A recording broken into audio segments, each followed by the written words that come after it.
हमारे महानगर पालिका के जो अभियंता हैं प्रदीप अचंगे, उनकी एक बात मुझे समझ में नहीं आती है कि मैंने उनको 1000 दफा बोला था कि सर हमारे लास्ट कारगिल में नगर पालिका के द्वारा गटर और एक ब्रिज का निर्माण करना बहुत जरूरी है।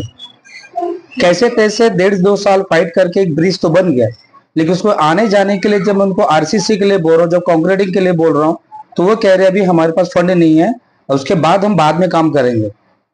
और ये विषय मैंने नाले के लिए भी उनको बताया था कि हमारे इधर का कुछ ऐसे नाला है जिसको हमें बना के देना है। लेकिन हमारे प्रदीप अचंगे साहब जो निजीकरण, जो निजी कॉन्ट्रैक्टर आते हैं, जैसे कि गुजरात गैस, आप देख सक रहे हो कि पूरे विरार बसे में गुजरात गैस खोद खोद के रोड खोद खोद के पाइप लगाया जा रहा है।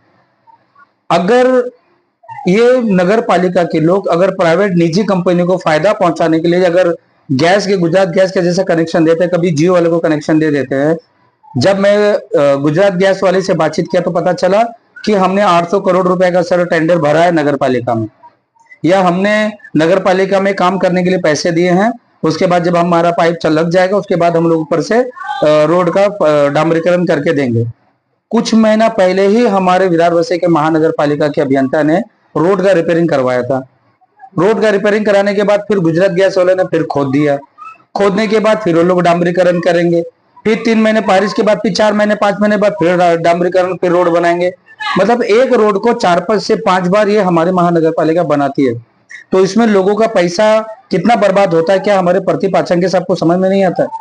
हमारे उनके जो भी छोटे अधिकारी है, जैसा सतीश सूर्यवंशी साहब है, सूर्य सिंघाड़ा साहब है, ये 2-3 ऐसे मुख्य अधिकारी है जिनके क्षेत्र में कभी गुजरात गैस का काम चालू हो रहता है, कभी जियो का पाइपलाइन का चालू काम रहता है।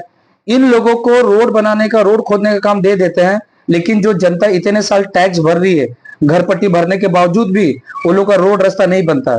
जब ये बात मुद्दा लेके महानगर पालिका के पास जाते तो वो कहते हैं कि हमारे पास फंड नहीं है, अभी हमारे पास बजट नहीं है, हम अभी ये सब कार्य करने में सक्षम नहीं है, हमारा अभी कोई काम नहीं हो रहा है। तो फिर उन लोगों को निजीकरण लोगों को कैसे दे देते हैं? कहीं ना कहीं क्या ऐसा लगता है कि हमारे प्रदीप अचंगे साहब उनसे कुछ साठगांठ करके कुछ पैसा 19-20 करके उनको परमिशन दे देते हैं?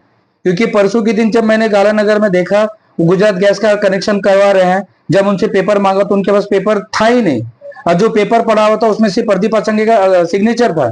अगर कोई भी डिपार्टमेंट में कहीं काम चालू होता है, जैसा नौ प्रभाग है, अगर समझ लीजिए गाला शिरडी नगर में काम चालू है, तो उसके जो प्रभाग समिति डी के जो सहायक थे वहां का भी लेटर होना चाहिए उनके पास।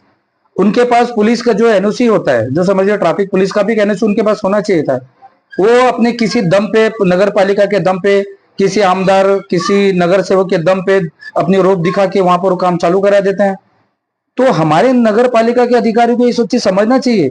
जो लाख कितने सालों से घर पट्टी भर रहे हैं, उनका गटर नहीं बन रहा है, उनको रोड नहीं बन रहा है, और हमारे महानगर पालिका इन लोगों को, प्राइवेट कंपनियों को फायदा पहुंचाने के लिए उनको गुजरात गैस और जियो वाले के जैसे उनको काम चालू करने के लिए दे देते हैं। सर ये कैसे इंसाफ करते सर आप लोग?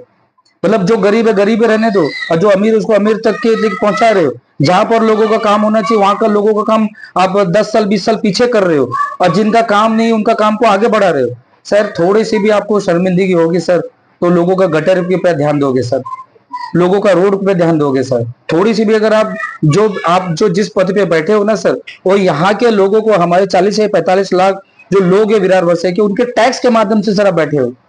आप ये कब समझ में आएगा सर कि जिस जगह पे आप बैठे हो उनकी वजह से आप बैठे हो और उनका ही काम करके नहीं देते हो?